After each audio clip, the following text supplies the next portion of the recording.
Well, howdy. Nearly Senior Citizen here. Greetings, boys, girls, and all of our non-binary friends, and welcome to this, a brand new day wherein I'm being super hyperbolic with my hands. Thumbs up. Good morning. Oh boy, you may notice some things. I located this. My glasses. There's a story behind all this.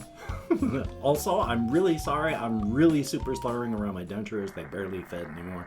I need to get them fixed. But of course, if something happened where I had to spend even more money.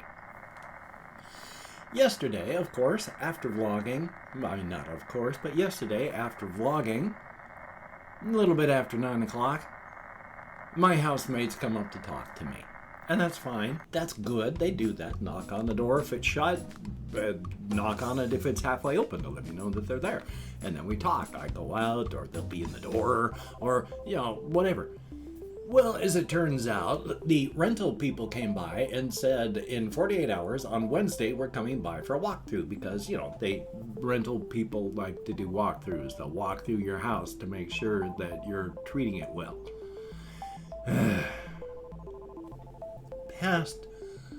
For a long time, my room has been a lot sloppier than it needs to be. I suffer from a lot of chronic pain issues, and with my untreated ADHD, I had a super amount of executive dysfunction I could not push through.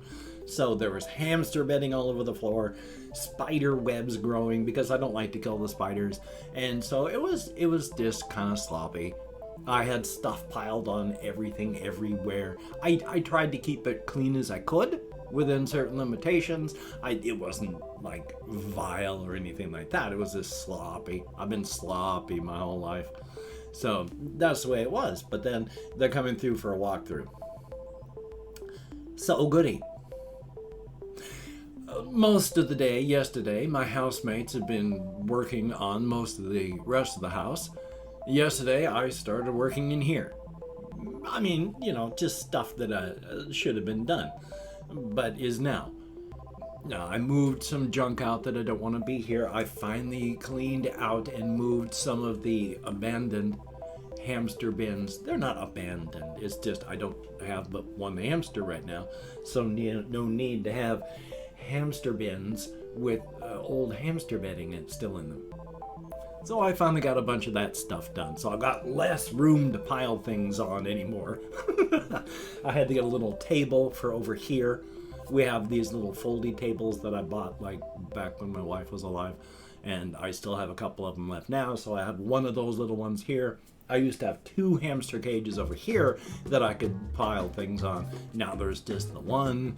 And that's Little Ghost. He's still right here in this little plastic thing that hopefully you should be able to see here.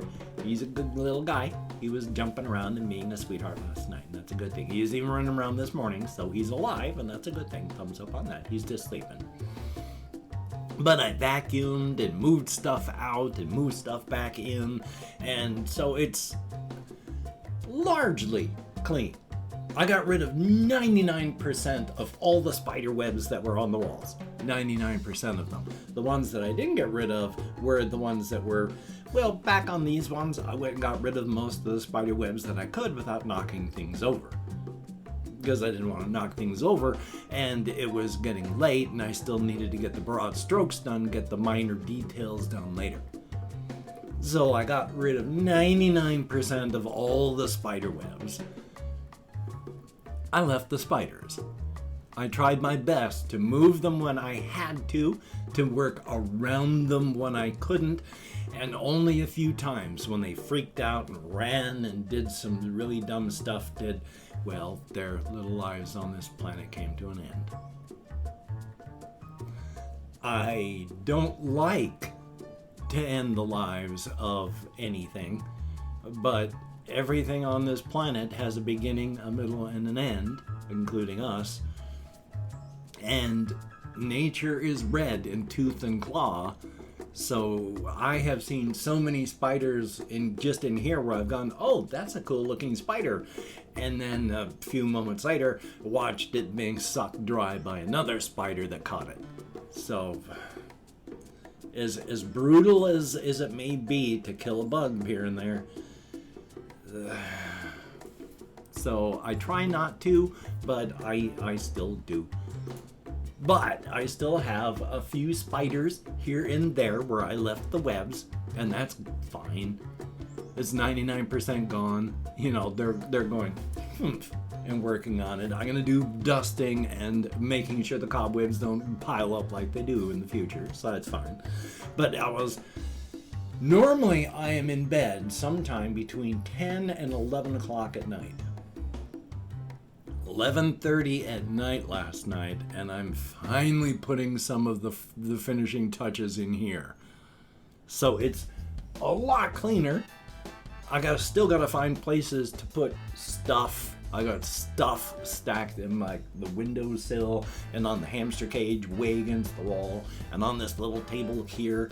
But yeah, I got some stuff still I gotta do in my bedroom. That's not gonna take much time at all. The only thing I do in my bedroom is sleep.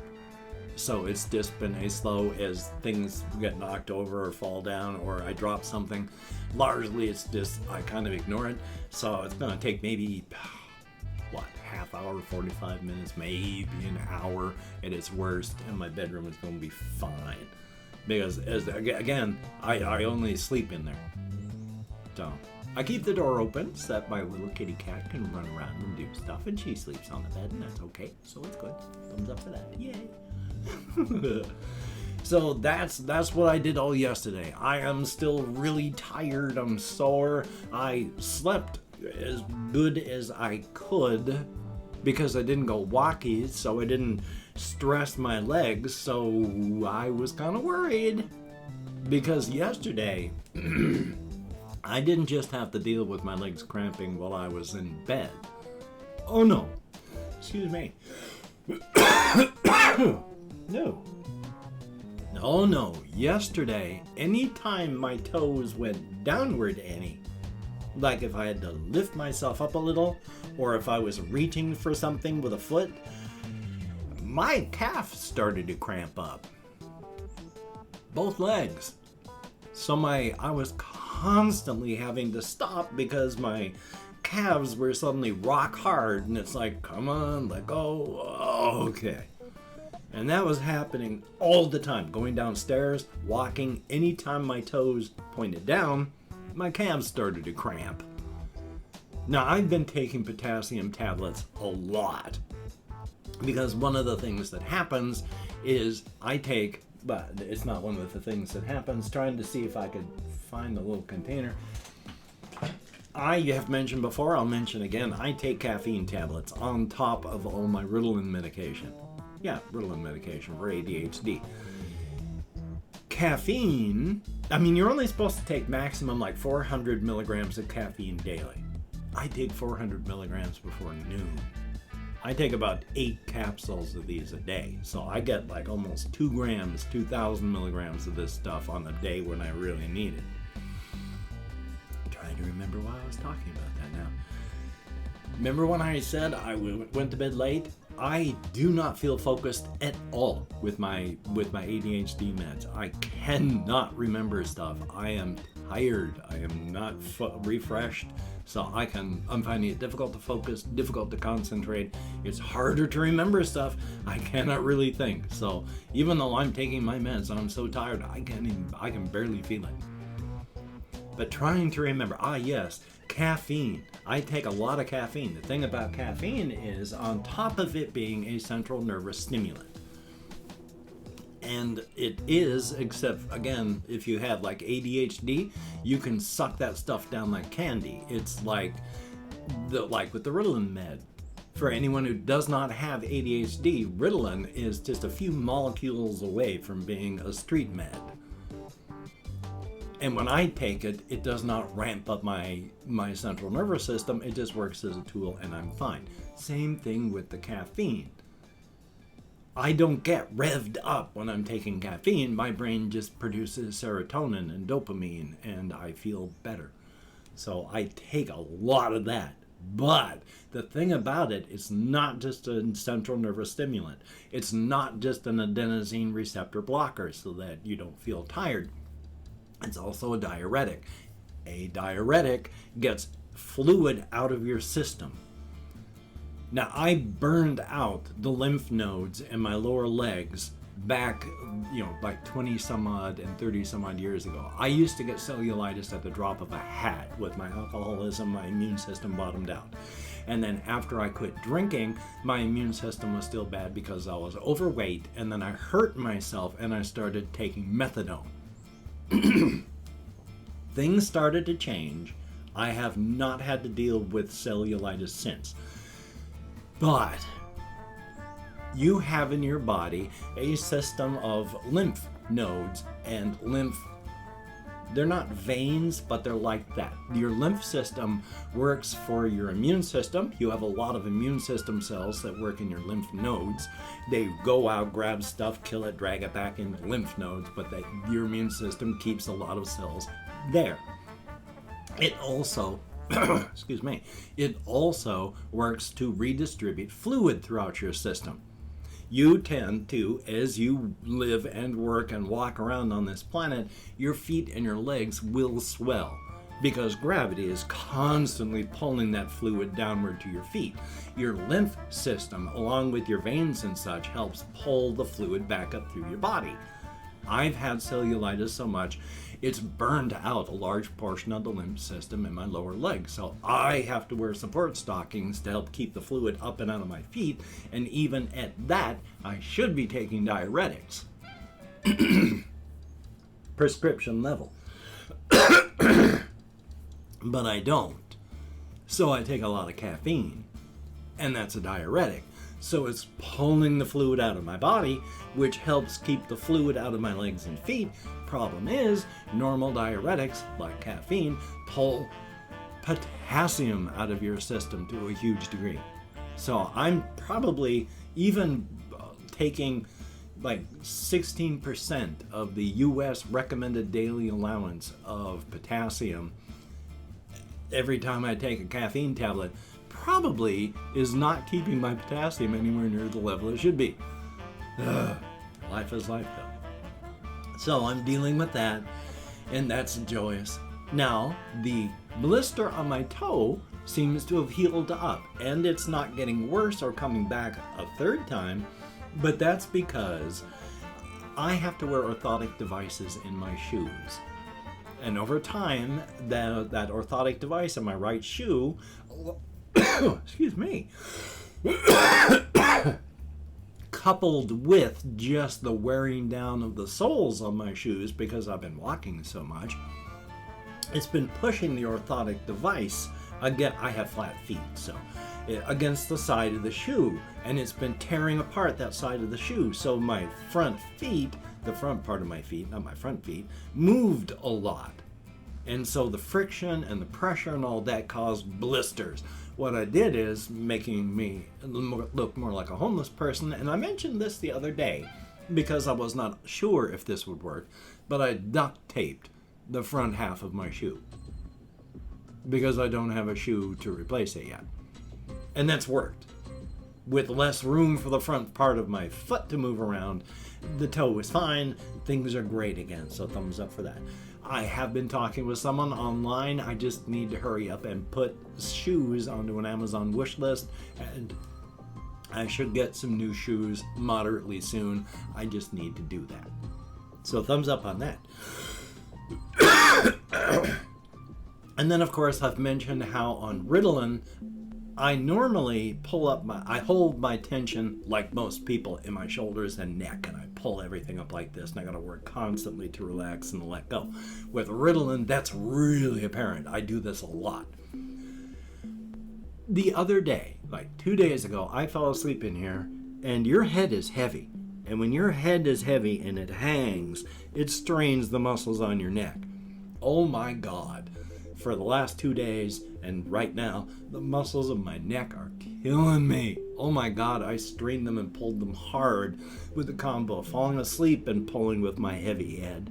And then my Ritalin constantly dragging my muscles up.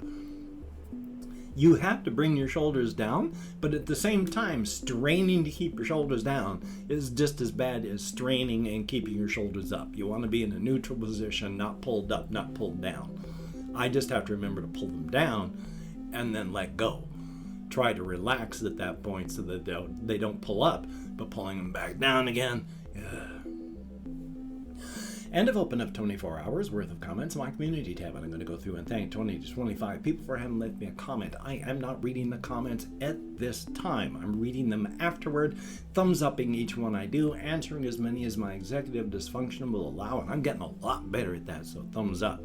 If I mispronounce a username, no disrespect is intended. I'm an American English speaker, and even though I count an American Sign Language on the fingers of this hand with my depression and fibro and, boy, having to not sleep as much just so I get cleaning done, I'm sometimes like I can remember anything at all. It's getting better. It's getting a lot better. But Clutch Mustango, thank you very, very much. We have Cube, greatly appreciated. Kurai Abernathy, thumbs up and thank you. Rob 1983, good to see you. Ramen Juice 69, that's a heck of a name, thumbs up. Tommy Nelson, greatly appreciated. We have Willie 915_, greatly appreciated. And Lord of Sadness, that's a heck of a name, thumbs up. Kosos Random Kemi Encrientro. Oh boy, I did nowhere close to the appropriate pronunciation, but thank you very, very much. And Ichi Matsuko, which again, American pronunciation on the accents. A lot of Asian type names, American speakers, we put the accent on entirely the wrong place. So I'm very sorry, but thank you very, very much. And then there's Ricky Bettini, greatly appreciated, but always start with Lovecraft. Lovecraft is a good way to begin. Good Lord, my apologies.